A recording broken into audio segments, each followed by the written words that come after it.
Hello students, channel You Pearl में आपका स्वागत है। आज के इस वीडियो में हम लोग जानेंगे कंट्रोल एंड कोऑर्डिनेशन के बारे में। आज हमारा चैप्टर 2 क्लास 10th का स्टार्ट हो गया है, जो कि कंट्रोल एंड कोऑर्डिनेशन है। All the living organisms, plant and animals, respond and react to changes in the environment around them. कोई भी लिविंग ऑर्गेनिज्म, चाहे वो प्लांट हो या एनिमल हो, कुछ भी इन्वायरमेंट में जो चेंजेज होता है, कुछ भी जो फैक्टर जो है सो उसको इफेक्ट करता है, उसके अनुसार वो रिस्पॉन्ड करता है। ये जो है सो लिविंग ऑर्गेनिज्म का कैरेक्टर है। So, all the living organisms, plant and animal, respond and react to changes in the environment around them. Respond to stimuli is a characteristic property of the living organism. ये जो है सो living organism का characteristic property है। Living organism के characters में, लक्षण में ये आता है कि respond to stimuli. Non living things response to stimuli नहीं होता है, वो नहीं रिस्पॉन्ड करते हैं कोई भी चेंजेस के अनुसार, क्योंकि वो नॉन लिविंग है। लेकिन लिविंग ऑर्गेनिज्म रिस्पॉन्स करते हैं, कोई भी चेंजेज होता है। The changes in the environment to which the organism respond and react are called stimuli. जो भी चेंजेज होता है एनवायरमेंट में, जिसके अनुसार लिविंग ऑर्गेनिज्म जो रिस्पॉन्ड करते हैं, रिएक्ट करते हैं, वो चेंजेस कहलाता है stimuli. That is in singular it is called stimulus. The working together of the various organs of an organism in a systematic manner so as to produce a proper reaction to the stimulus is called coordination. The working together of the various organ of an organism in a systematic manner so as to produce a proper reaction to the stimulus is called coordination. अब इस coordination तो हो गया कि कैसे जो है सो एक दूसरे को कोऑर्डिनेट करता है, जोड़ता है स्टिमुलस के अनुसार और इसको कंट्रोल करता है। The plant coordinate their behavior against environmental changes by using hormones. Plant में हार्मोन जो होता है वही इसे कोऑर्डिनेट करने में जो है सो मदद करते हैं, क्योंकि plant do not have nervous system and sense organ like animals. Plant में नर्वस सिस्टम और सेंस ऑर्गन नहीं होते हैं, उनमें हार्मोन होते हैं जिसे कि हम लोग फाइटो हार्मोन्स कहते हैं। प्लांट हार्मोन फाइटो हार्मोन्स भी कहलाते हैं। There are 4 types of hormones in plant. There are 4 types of hormones in plant. They are auxin, gibberellins, cytokinin, and abscisic acid. In short, it is known as the ABA. ये चारों hormone जो है सो plant में present होते हैं और इन्हीं के अनुसार कंट्रोल एंड कोऑर्डिनेशन होता है। तो ये फाइटो हार्मोन हैं। ऑक्सिन, ऑक्सिन का क्या रोल है? जिस तरह की एनिमल में पिट्यूटरी ग्लैंड या ग्रोथ हार्मोन का जो है सो रोल होता है, उसी तरह प्लांट में ऑक्सिन में हार्मोन या ग्रोथ हार्मोन कहलाती है। It promotes cell enlargement and cell differentiation in plant. Cell एक दूसरे ऑर्गन का जो सेल एक दूसरे से डिफरेंस होता है या सेल जो बढ़ता है साइज में, इनलार्जमेंट होता है सेल का, इसमें इसका जो है सो इम्पॉर्टेंट रोल है। It also promotes fruit growth. Fruit का साइज को बढ़ना जो है ये भी ऑक्सिन का इसमें रोल है। Gibberellins, gibberellins cause stem elongation. Stem में जो लंबाई में बढ़ती है और लिफ जो फैलता है, एक्सपेंशन होता है लिफ का, इन दोनों जिबरलिन्स के कारण जो है सो होता है। Stem elongation and leaf expansion. It helps in breaking the dormancy in seeds. जो भी सीड्स जर्मिनेट करने की स्थिति में आता है तो ये जो डॉर्मेंसी को ब्रेक करके उसे जर्मिनेट करते हैं और बर्ड्स को भी जो है सो ब्रेक करते हैं फ्लावर में। बर्ड्स जो है सो डॉर्मेंसी ब्रेक करके फ्लावर में कन्वर्ट होता है। और फ्रूट ग्रोथ में भी जिबरलिंस का रोल है। फ्रूट ग्रोथ में cytokinin, it promotes cell division. Cytokinin का मेन रोल होता है cell division in plant. It helps in breaking the dormancy of seeds and buds. It also जो है सो ये भी जिबरलिंस के साथ जो है सो डॉर्मेंसी को ब्रेक करने में, सीड्स और बर्ड्स के डॉर्मेंसी को ब्रेक करने में इसका रोल रहता है। Cytokinin activates the opening of stomata and also promotes fruit growth. Stomata का ओपनिंग को जो है सो एक्टिवेट करता है और फ्रूट ग्रोथ में भी इसका रोल होता है। Abscisic acid ABA, abscisic acid is one example of hormones which inhibits growth. ये ग्रोथ को रोकता है। बाकी तीनों हार्मोन जो है ग्रोथ को प्रोमोट करते हैं, लेकिन इसके अपोजिट एब्सिसिक एसिड ABA जो इनहिबिटर का काम करता है, ये ग्रोथ को जो है सो रोकता है। इट सपोर्ट्स डॉर्मेंसी, ये उसका जो जिबरलिंस और साइटोकाइनिन है उसका उल्टा काम करता है। ये डॉर्मेंसी लाता है, डॉर्मेंसी जो है उसको सपोर्ट करता है सीड्स में और बर्ड्स में। It supports closing of stomata, जैसे कि जो है सो साइटोकाइनिन जो है सो स्टोमाटा को ओपन करने में मदद करता है, तो इसके अपोजिट ये एब्सिसिक एसिड जो है स्टोमाटा को क्लोज करने में मदद करता है। Abscisic acid also include in wilting and falling of leaves.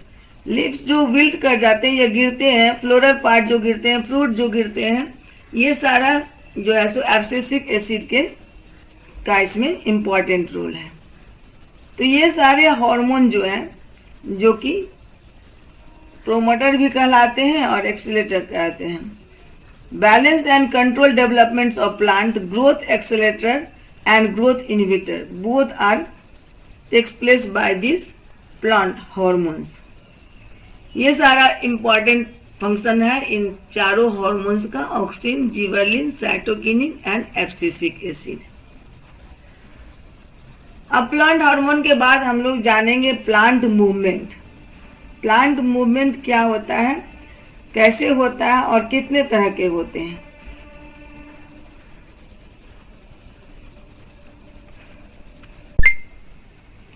Now plant movement. Movements in plants are in the form of bending, twisting and elongation of certain parts of organs. चूंकि plant एक जगह जो है stable रहते, वो change नहीं करते, place change नहीं करते, या कहे कि लोकोमोशन प्लांट में नहीं होता है। Only movement can takes place in plants. और ये मूवमेंट जो है सो स्टेम का बेंडिंग होना, ट्विस्टिंग होना, स्टेम का बढ़ना, बर्ड का खिलना, ये जर्मिनेशन, ये सारा शो करता है कि प्लांट में मूवमेंट होता है। So movement in plants are in the form of bending, twisting and elongation of certain parts of the organ. And these movements are related to some external stimuli. ये movement जो होता है वो बाहरी कुछ जो है सो stimulus के कारण होता है। जैसे कि ये stimuli क्या है, such as light, force of gravity, chemical substance, touch, water etcetera. इन सारे फैक्टर के कारण प्लांट में मूवमेंट होता है या प्लांट मूवमेंट शो करते हैं। Action of plant hormone under the influence of stimulus play an important role in the growth of stem and branches. Plant hormone के कारण जो है सो स्टिमुलस के कारण प्लांट हार्मोन प्रभावित होकर जो है सो स्टेम के ग्रोथ में, ब्रांच में जो है सो इम्पॉर्टेंट रोल जो है सो करते हैं। फॉर इंस्टेंस द ऑक्सिन या for example auxin hormones secreted by the meristematic tissue at the tips of the shoot. जो भी ग्रोथ होता है वो टिप्स होता है, root tips, shoot tips, leaf apex, ये जो एंड पार्ट है उस पर होता है। जैसे कि meristematic tissue at the tips of the shoot is responsible for the growth of stem. tips of the shoot is responsible for the growth of stem. Therefore, if one side of stem has more auxin than the other side, it will grow faster. जैसा कि आप जानते हैं कि auxin जो है सो growth hormone कहलाता है, या ग्रोथ जो भी स्टेम में, ब्रांच में, लीफ में जो भी ग्रोथ होता है, ये सारा का रिस्पॉन्सिबिलिटी जो है, रिस्पॉन्सिबल जो है सो वो है प्लांट हार्मोन ऑक्सिन. तो ऑक्सिन यदि एक साइड में ज़्यादा बढ़ जाएगा तो वहाँ ग्रोथ ज़्यादा होगा. So if one side of the stem has more auxin than the other side, it will grow faster. या यूं कहिए कि लाइट शेड में जो रहता है वो ऑक्सिन का ग्रोथ ज्यादा होता है. Therefore, this will cause the stem to bend. One side of the stem has auxin than the other side, then the side of stem having more auxin hormone will grow faster than the other side. जिस पर auxin का hormone ज्यादा, auxin hormone का action होगा, वो part जो है सो ग्रोथ, उस पार्ट में ग्रोथ ज्यादा होगा, growth faster. And this will cause the stem to bend. अब जिस पार्ट में जो है सो ग्रोथ ज्यादा हुआ और एक पार्ट में, अदर पार्ट में ग्रोथ कम हुआ, तो इससे क्या होता है कि स्टेम जो है सो बेंड कर जाता है. And this will cause stem to bend. This bending of stem is a growth movement. इसका मतलब कि बेंडिंग ऑफ स्टेम जो है वो ग्रोथ मूवमेंट को शो करता है. So the bending of stem is A growth movement.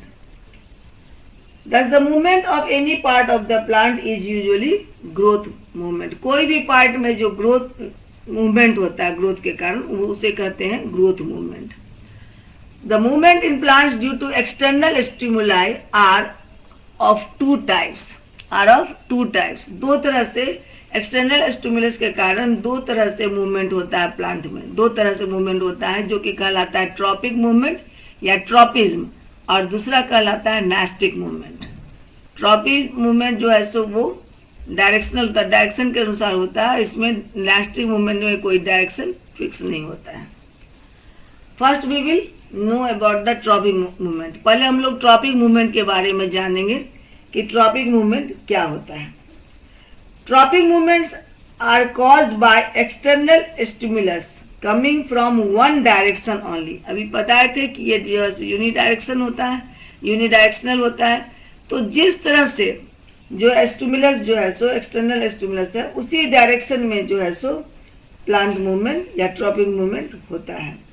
ऐसे मूवमेंट को कहते हैं ट्रॉपिक मूवमेंट या ट्रॉपिज्म. ऐसे मूवमेंट को क्या कहते हैं? ट्रॉपिक मूवमेंट और tropism. So the tropic movement are caused by external stimulus coming from one direction only. Such movement are called tropic movement or tropism.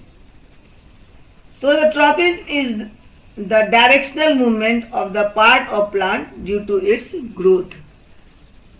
Plant part का जो है सो ग्रोथ के कारण जो मूवमेंट होता है वो कहलाता है ट्रॉपिक मूवमेंट या tropism. The growth of plant part in response to stimulus can be towards the stimulus or away from the stimulus. If the movement is towards the stimulus, then it is called positive tropism या positive tropic movement. And if the movement is against the direction of the stimulus, then it is called negative tropism. Then it is called negative tropism.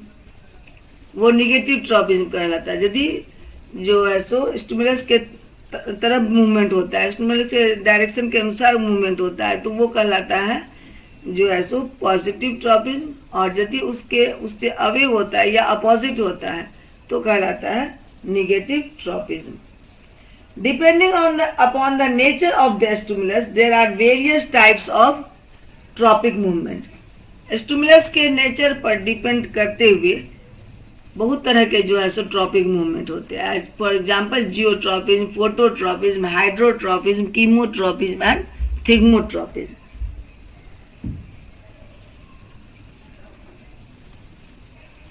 Geotropism in response to gravity. यदि ये direction के अनुसार होता है, towards the gravity होता है, तो positive geotropism कहलाएगा. और अपोजिट ग्रेविटी होता है, तो ग्रेविटी होता है, तो वो निगेटिव जियोट्रॉपिज्म कहलाएगा.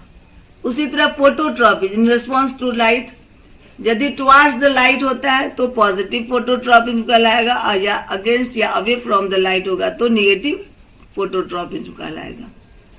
Hydrotropism in response to water, chemotropism in response to chemicals and thigmotropism means response to touch, in response to touch. Chemotropin in response to chemicals and thigmotropin in response to touch.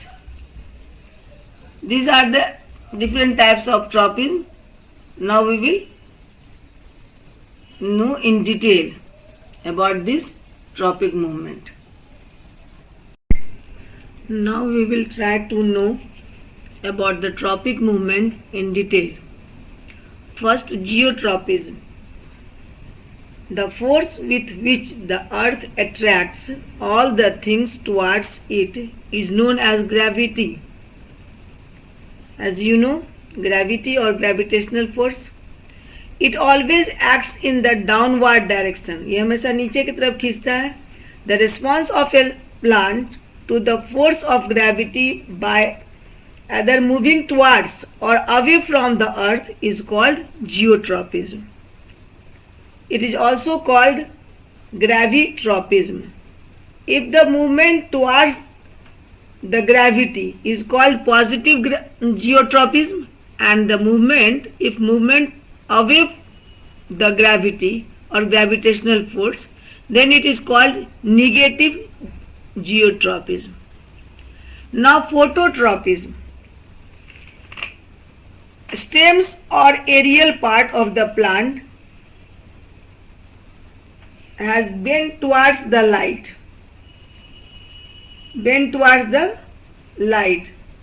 So the stems and leaf of the plants are positively phototropic. But roots of the plant move away from the light. Therefore, the roots of a plant are negatively phototropic. Roots of the negatively phototropic or negative phototropism. Hydrotropism. The tropic movement towards the water is positive hydrotropism, and away from the water is negative phototropism. Chemotropism. Tropic movement in response to the stimulus of chemicals. Chemicals are called chemotropic movement. Growth of pollen tube. The example of chemotropic movement as the growth of pollen tube through the style towards the embryo sac is an example of chemotropism. During fertilization, जब fertilisation के समय stigma जो fall करता है, ये pollen grain जो fall करता है स्टिग्मा पर, तो पॉलन ट्यूब उसमें डेवलप होता है, और ये पॉलन ट्यूब धीरे धीरे जो है सो डाउनवर्ड मूव करके ओव्यूल तक पहुंचने या एम्ब्रियो सैक तक पहुंचने की कोशिश करते हैं. This movement show chemotropism. So tropic movement in response to the stimulus of chemical. यहाँ स्टिमुलस क्या है, फैक्टर क्या है, chemicals. Chemical are called chemotropic movement. Growth of pollen tube through the style towards the embryo sac is an example of chemotropism. The mature stigma in the carpel of a flower secretes a sugary substance, chemical, into the style towards the ovary. The sugary substance acts as a stimulus for pollen grains. ये जो है सो Sugri substance जो है stimulus का काम करता है pollen grains के लिए. The pollen grains which fall on the stigma of the carpel, जो कि कार्पेल के स्टिग्मा पर गिरता है pollen grains, respond to the stimulus by growing a pollen tube. और इस स्टिमुलस के कारण वो pollen tube जो है सो ग्रो करता है और डाउनवर्ड जो है मूव करता है. डाउनवर्ड मूव करता है क्यों? ताकि एम्ब्रियो तक और ओव्यूल तक पहुंच सके. The direction into the style of carpel and then reach the ovule in the ovary of the flower. This ensures fertilization in plant. ये pollen tube जो है सो pollen grain से जो pollen tube डेवलप होता है ये ओव्यूल के तरफ जो है सो बढ़ता है जिससे कि फर्टिलाइजेशन का जो है सो होने का चांस होता है. The growth response of pollen tube to the sugary substance or chemical stimulus secreted by the stigma in the carpel of flower is an example of chemotropism. Now thigmotropism. There are different types of climbing plant as bitter gourd, bottle gourd, grapevine, pea plant. They have tendrils. They are also known as climbing plant. They are weak and can not stand upright on their own. ये कमजोर होते हैं और अपने आप ये जो है सो स्ट्रेट वे में खड़े नहीं हो सकते हैं. The climbing plant contains climbing organs called tendril. और ये tendril जो है वो climbing organ कहलाता है जो कि इसे सपोर्ट देता है. These tendrils are thin thread-like structure on the stem और leaves of the climbing plant. ये स्टेम पार्ट में स्टेम का भी टेंड्रिल बन जाता है, लीफ का भी टेंड्रिल में कन्वर्ट हो जाता है क्योंकि इसका काम है सपोर्ट करना, सपोर्ट देना. This tendril are sensitive to touch of other objects. ये टेंड्रिल सेंसिटिव होता है और जैसे ही इसके किसी भी चीज के कांटेक्ट में आता है तो ये ग्रो करके उसके चारों तरफ लिपट जाता है. Tendril have sense cells. As the tendril come in contact with any support, the part of the tendril does not grow being away from the object. As a result, the tendril begins to circle around the object.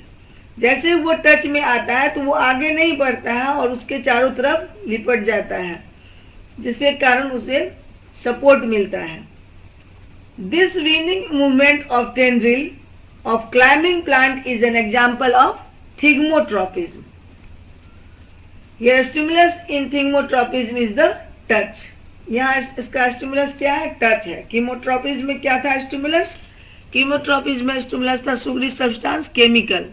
Hydrotropism में stimulus है water. Phototropism में stimulus है light और geotropism में stimulus है gravity या gravitational force. These all are about the tropic movement. Now we will know about the nastic movement. Now nastic movement. Now we will talk about the nastic movement. Nastic movements are paratonic curvature movement due to turgor changes in the cells. These may be growth movement which are elastic and permanent, or these may be turgor which are elastic and reversible. Such movements are due to stimulus of light, temperature or contact, but the direction of response is not determined by the direction of stimuli. Nastic movements are of two types: seismonastic movement or nyctinastic movement. Touch me not, which is the biological name of touch me not, is Mimosa pudica, is the best example of seismonastic movement. Seismonastic movement, this movement takes place in response to touch. Leaves of touch me not plant droop rapidly when touched. touch me not को जैसे ही हम लोग touch करते हैं उसके lip जो है पूरे क्लोज हो जाते, ड्रूप हो जाते, कर देते हैं. So leaves of touch me not plant droop rapidly when touched. It is due to turgidity of the cell at the base. Here touch stimulus is diffused affecting the entire leaf. The leaves of touch me not are bipinnately compound and the swollen part of petiole, which is known as the pulvinus, formed by parenchyma. The vascular strand of the leaf passing through the petiole divides the pulvinus into upper stable and lower sensitive part. इसका ऊपर का part stable रहता है.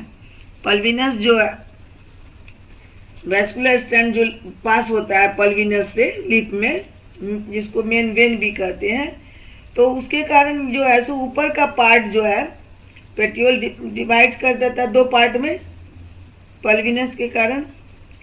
So petiole divides the pulvinus into upper stable and lower sensitive part. In normal condition, both parts remain turgid and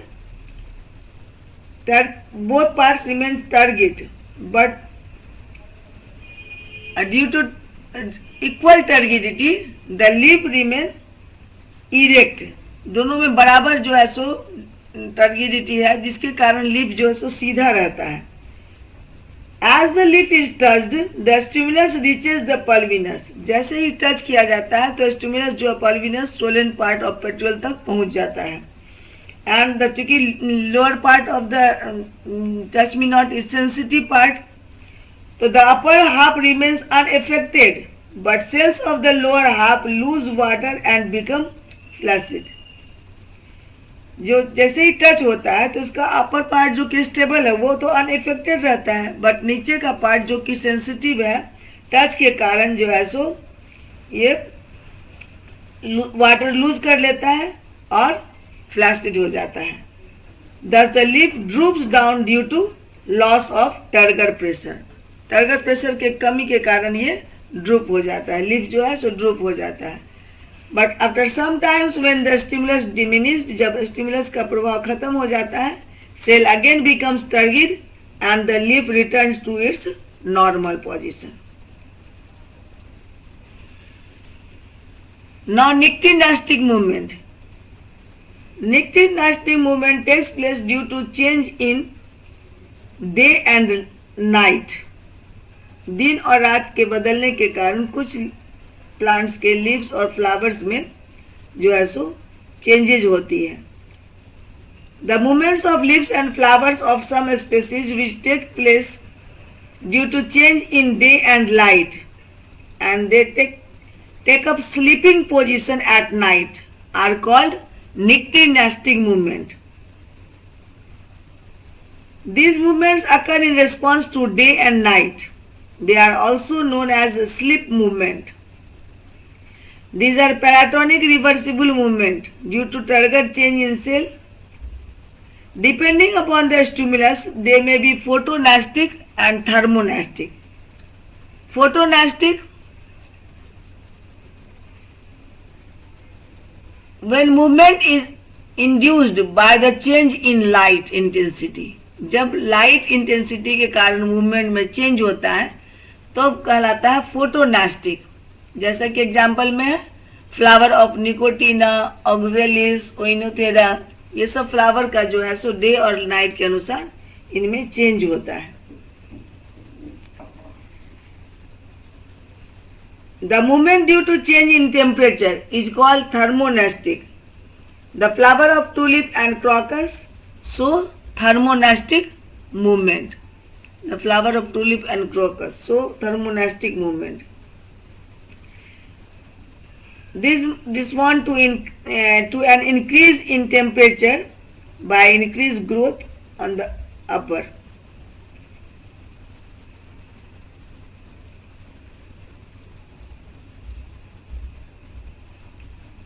Under natural condition, this response caused the flower to open by day and to close by night. Temperature के difference के कारण ये जो है सो इसका sleeping mode होता है, कभी जो है सो दिन में क्लोज हो जाता है, कोई रात में क्लोज हो जाता है।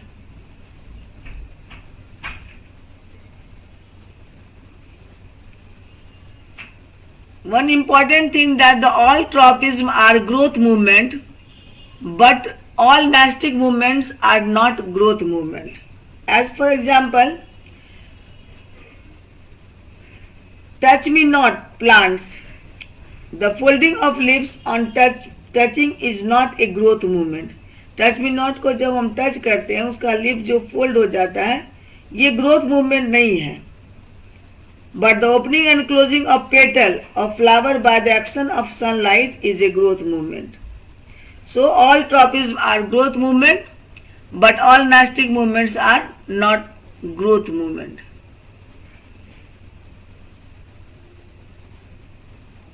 तो students, control and coordination in plants, जो आज हम लोग इसके बारे में पूरा जान लिया। नेक्स्ट वीडियो में हम लोग जानेंगे control and coordination in animal.